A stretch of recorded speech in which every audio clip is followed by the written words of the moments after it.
बिस्मिल्लाहिर्रहमानिर्रहीम अल्हम्दुलिल्लाहि रब्बिल आलमीन वस्सलातु वस्सलामु अला रसूलिल्लाहिल करीम अस्सलामु अलैकुम व रहमतुल्लाहि व बरकातुहू.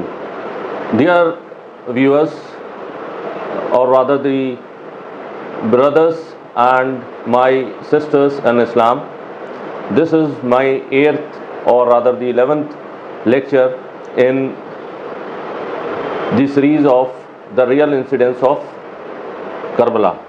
So today in this episode we will see why we consider Muawiyah radiyallahu anhu as the companion of Muhammad Rasulullah sallallahu alaihi wasallam, and whatever I am telling you, it is not from my pocket.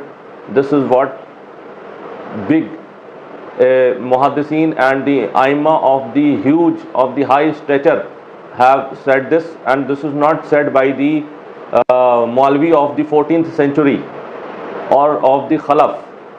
These are all said by the Salaf. Salaf are our scholars who were in the first 300 years.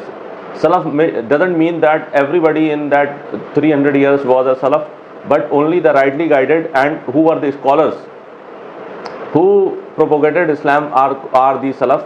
While after 300 years, even the Aima, even the big Imam of high stature are called as the Khalaf. So we are the Khalaf. After 300 years of Prophet sallallahu alaihi wasallam of Hijrat are the Khalaf, and before 300 are the Salaf. So these whatever these views are, these are from the Salaf and not from the Khalaf. And these are the Aima who don't have any contradiction, or they are considered as Imam by the whole Ummah, not just a few people. Just like a Barelvi Imam is only revered by the Barelvis, and a Deobandi Imam is revered only by the Deobandis, and the Salfi Imam is revered only by the Salfis, and the Shia Imam is revered only by the Shia. So these are the Aima who are revered by the whole Muslim Ummah. So coming on to whatever these people have said, coming on to first to Imam Hajar Asqalani, who died in 852 Hijri. He writes that Imam Bukhari mentioned the topic related to Muawiyah and Sahih Bukhari only the word Zikr Muawiyah, and did not mention the words of Fazila or Mankabat, because the fact that there is no Fazila in this hadith.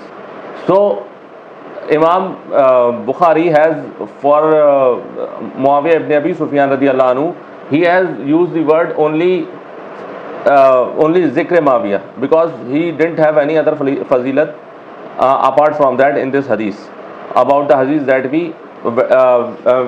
which we went through yesterday, in which Prophet sallallahu alaihi wasallam called him thrice and he did not turn up. So in this about this hadith, Imam Bukhari said that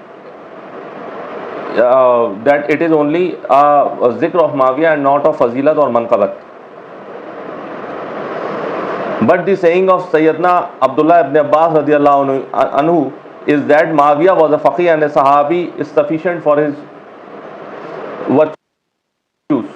Sister of, or rather the main advisor of Sayyidina Ali, Abdullah ibn Abbas radiyallahu anhu, he is saying that he was a faqih and he was a sahabi. If your opponent calls you a rich man and an intelligent man or a wise man, then it should be taken as such. So Abdullah ibn Abbas was in the another group. He was the staunch enemy of Muawiyah, and Muawiyah was the staunch enemy of Abdullah ibn Abbas. So if your enemy is saying that he is a faqih and he is a sahabi, then this fellow should be considered as a sahabi, Muawiyah radiyallahu anhu.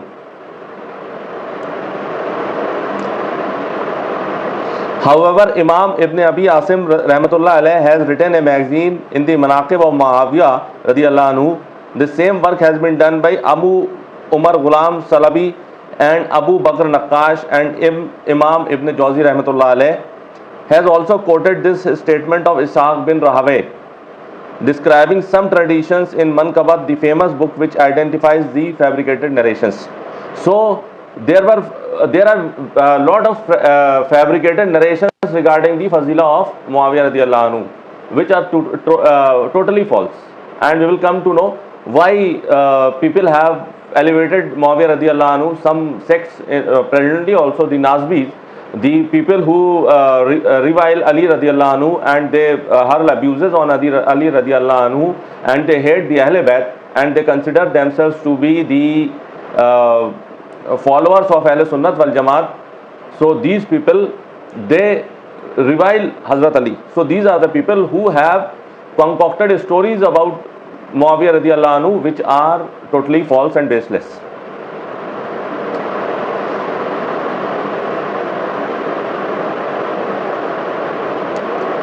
So Ishaq bin Rahawayh, with his deep understanding, he deducted the ruling to prove that Muawiyah radiallahu anhu was a companion, due to which he hates the Rawafis, gets down. So the Rafizis who revile nowadays, initially when the Banu Umayyah was in the power, they used to revile Hazrat Ali. They used to hurl abuses on Hazrat Ali from the Mimbar-e-Rasul. But now what happens that after that, their bad thing has been taken up by Rawafis, which the most of the, so these people, they hurl abuses on Hazrat Muawiyah, which is totally wrong. It should not be done. He is a Sahabi of Rasulullah sallallahu alaihi wasallam. We don't have that big mouth to open our tongues and open our lips to abuse him. So it should not be done. So this is what Ishaq bin Rahawayh rahmatullah alayh, the teacher of Imam Bukhari, has said. And same has been said by Imam Hakim, Imam Ibn Jawzi, and Imam Ibn Jawzi has quoted from Abdullah bin Ahmad, that is, he is the son of Hazrat Imam. He is saying that he once asked his father, Imam Ahmad bin Hanbal, what is your opinion regarding the differences between Sayyidina Ali bin Abi Talib and Muawiyah bin Abi Sufyan? So he was asked by his son, and he has written in his book Fadail-e-Sahaba. So his father said to him, my son, understand very well that Sayyidina Ali bin Abi Talib had a lot of enemies who tried to find fault with him, but they failed. Then they, as an alternative trick, found a man, Muawiyah radiallahu anhu, suitable for this purpose, who has fought against him. Since he has fought against him, so they thought it very well that if we will raise, or rather start to give fazila to this person, then people will understand, and it would be very easy for them to for them to accept our view.